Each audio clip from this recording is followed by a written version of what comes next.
Okay, hey guys, welcome to another trade review. And today we are going to look at a lunch macro trade ID on the 21st of July.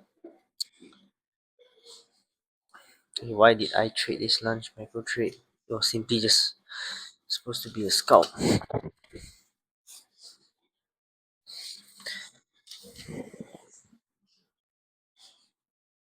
Okay, so usually what we expect to happen during the lunch macro is when the AM session is basically a session where the directional buyers will usually go for the morning session untouched liquidity.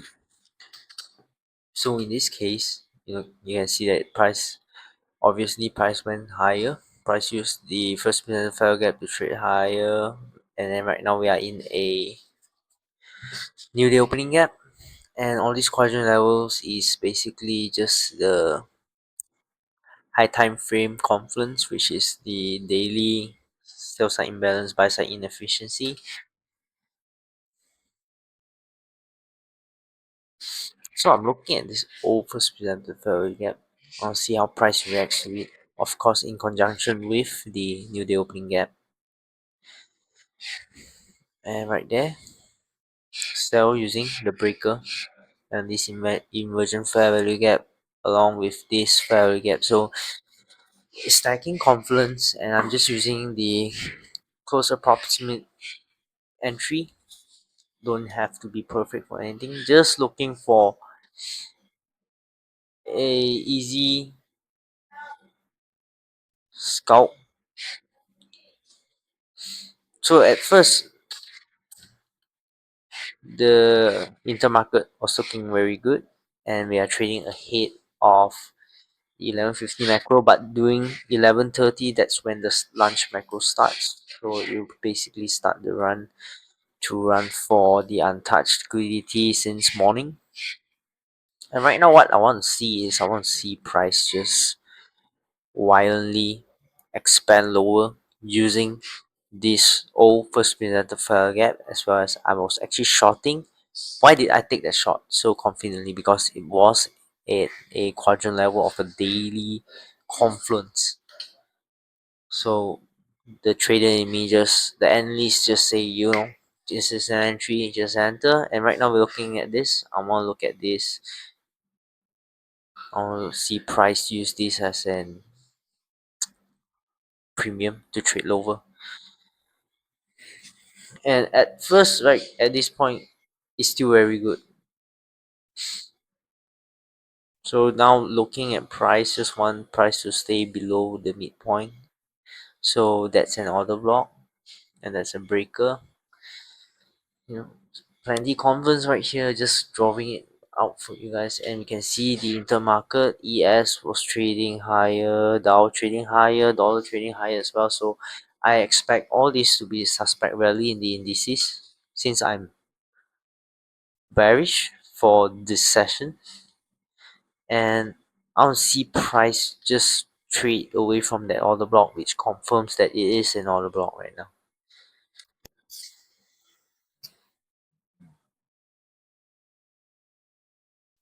So far we can see the bodies are still staying beneath the order block, and beneath that upper quadrant you can see that was what I was looking at. Beneath first these two bodies just stop right at the upper quadrant, then this expansion lower.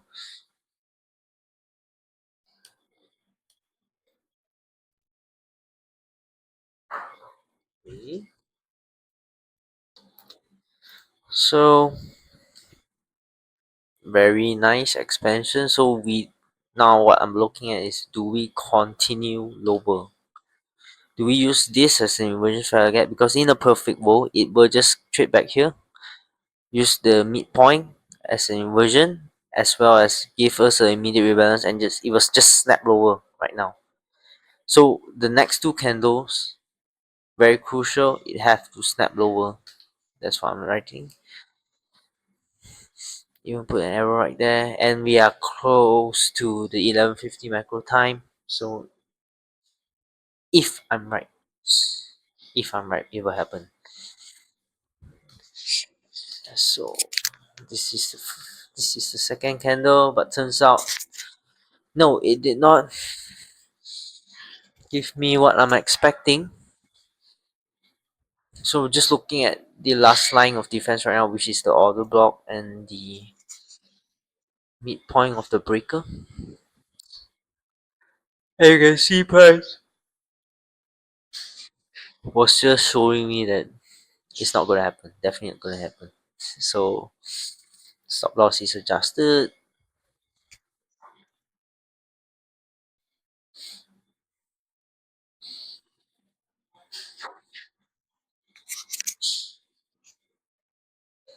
And I want to see a swing high right there. But at this point, you can see that it's actually already a high resistance run. Actually, when price leave this, it did not vigorously trade lower. It just have all this kind of wick, all this kind of retracement, then it just hover around here, then snap lower. Then this candle here did not use this inversion failure gap as an catalyst to even climb lower. So all this was actually a sign of high resistance run, which also trading in lunch you have to be very nimble, especially during current market conditions.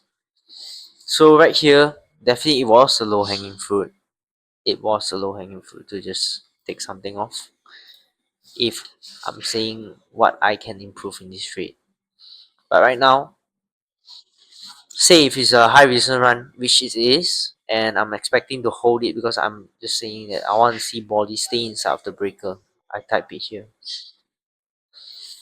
So 11:50 macro, we want to see price melt down. Because swing high was left here, that's a signature of weakness. But yes, just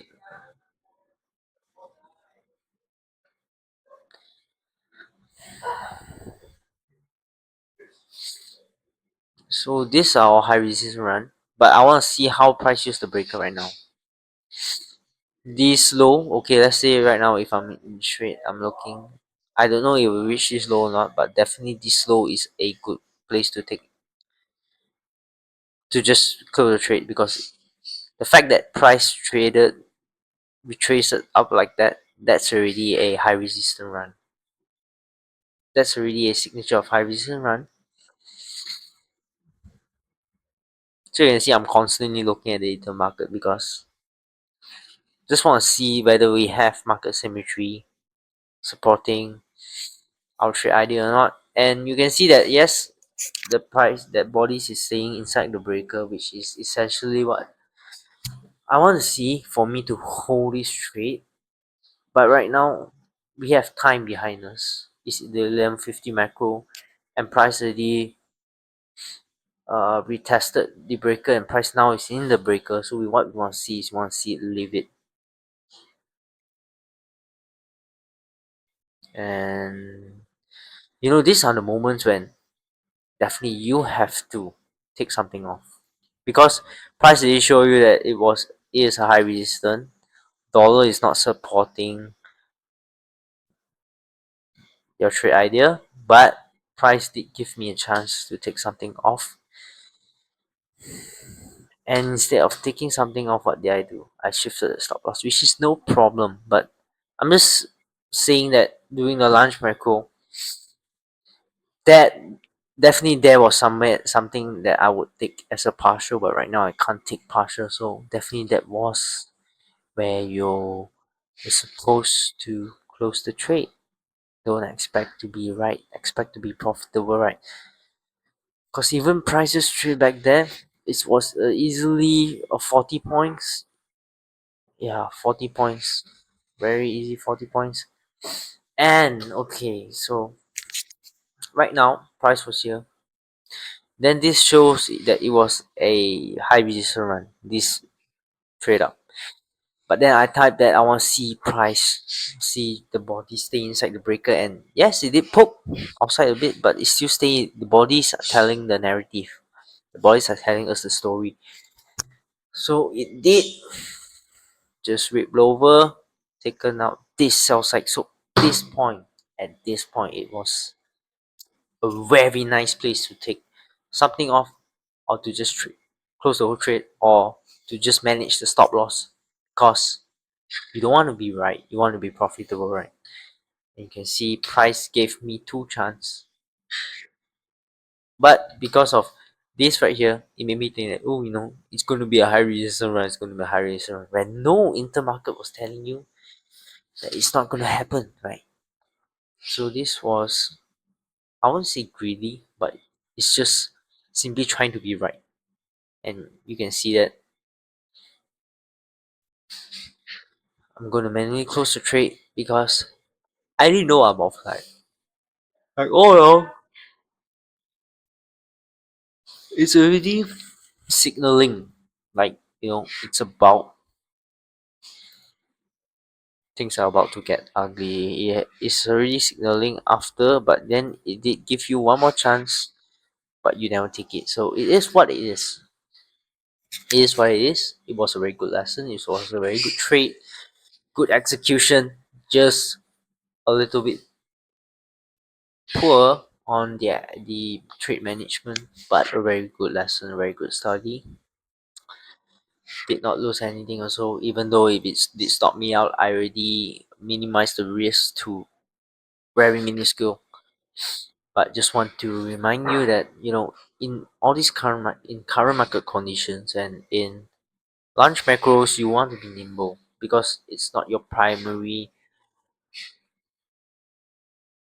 kill zone that you usually trade. And I'm familiar enough for small scalps, and it was intended to be just a small scalp. Entry was good. It's just that, in high resistance run, always be nimble, always take something off, always pay the trader when market give you the opportunity. I'll see you guys in the next one.